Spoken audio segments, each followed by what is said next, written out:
বনি ইসরাইলের একজন যুবক, তার নাম হচ্ছে কিফিল। এমন একজন যুবক, যেই যুবক প্রত্যেক দিন ৩টা-৪টা নারী ভাড়া করে আসে, পতিতা নিয়ে আসে বাসার ভেতরে পতিতা ভাড়া করে সবার সঙ্গে জেনা করে, একসঙ্গে নাউজুবিল্লাহ পড়েন। পুরো বয়স যৌবনকাল জেনা করতে করতে করতে কাটায়। প্রতিদিন নতুন নতুন নর্তকীকে টাকা দিয়ে নিয়ে আসে। এই কিফিল এতটা ধনী ছিল যে তার সময়ে তার চতুর্পাশে তার মতো ধনী আর কেউ ছিল না, এতটা রিচ ম্যান সে ছিল। একদিনের ঘটনা, কথা কি বোঝা যায়?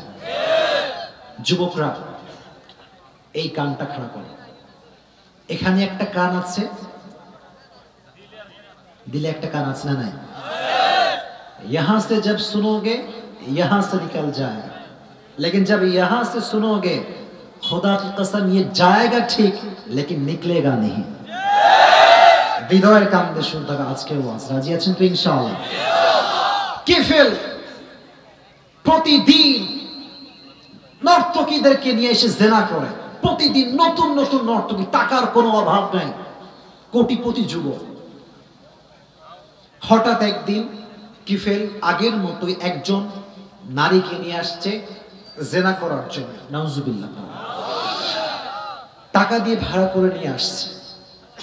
যখন কিফিল জেনা করবে, ঠিক তার পূর্ব মুহূর্তে তাকায় দেখে যে যে নারীকে সে নিয়ে আসছে আজকে জেনা করার জন্য, সে নারীর চোখ দিয়ে অঝরে অঝরে অঝরে পানি ঝরছে।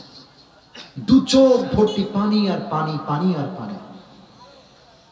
কিফিলের হৃদয়ে মেয়েটার কান্না হৃদয়ে গিয়ে আঘাত করলো। আল্লাহু আকবার।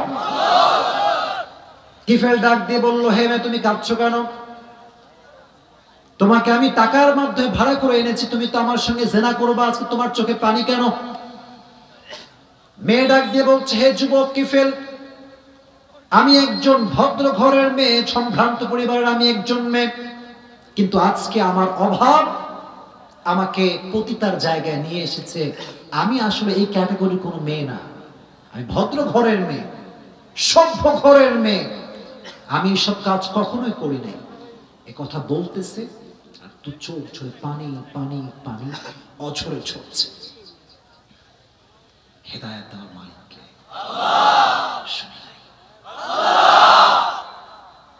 এই মেয়েটার চোখের পানির মাধ্যমেই আল্লাহ তাআলা কিফিলকে হেদায়েত দিয়ে দিলেন। কিফিলও চোখ দিয়ে পানি। কিফিল বলল, হে আমার বোন, আমাকে মাফ করে দাও, অনেক বড় ভুল করে ফেলেছি। জীবনে এমন কোনো গুনাহ নাই যে গুনাহটা আমি কিফিল করি নাই, সব গুনাহ আমার দ্বারা হয়েছে, তুমি আমাকে মাফ করে দাও, আমাকে তুমি মাফ করে দাও। এবং তাকে বলল যে, হে আমার বোন, তুমি আজকে আমার জন্য দোয়া করো, আমার রব যেন আমাকে মাফ করে দেয়, তুমি দোয়া করে দিয়ে যাও। এবং যুবক সঙ্গে সঙ্গে বলল, হে আমার রব, আমি কিফিল আজকে সমস্ত গুনাহের থেকে তওবা করলাম।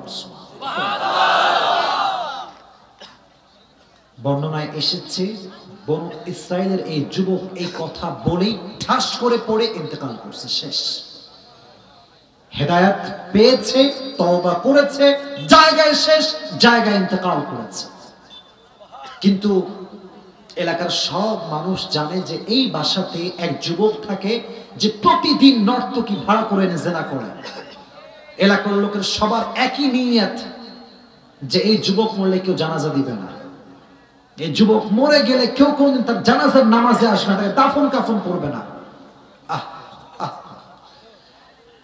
কেউ তো জানে না যে যুবকটা শেষ মুহূর্তে কি করে মারা গিয়েছে।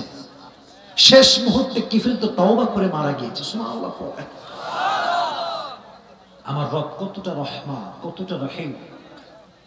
একজন বান্দার ক্ষমা হবে কি হবে না, তার ক্ষমা হয়েছে কি হবে না, এটা প্রকাশ পায় পরকালে যাওয়ার পরে, কবরে ঢোকার পরে, পরকালের জীবন শুরু হওয়ার পরে। আল্লাহ কতটা রহমান, আল্লাহ তার বান্দা কিফিলের জন্য পুরো নিয়মটাকে পরিবর্তন করে ফেললেন। সুবহানাল্লাহ পড়েন। এবার যখন কিফিলের ঘরের সামনে দিয়ে এলাকার সমস্ত মানুষ হাঁটতে লাগলো। যখনই হাঁটতে যাবে হঠাৎ করে তাকালে কিফিলের দরজায় নূরানি সতরে লেখা আছে ইন্নাল্লাহা ক্বাদ গাফারা যুনুবা লিল কিফল। নূরানি সতরে লেখা আছে ইন্নাল্লাহা ক্বাদ গাফারা যুনুবা লিল কিফল। আল্লাহ তাআলা কিফিলের সমস্ত গুনাহ খাতাকে maaf করে দিয়েছে। সুবহানাল্লাহ।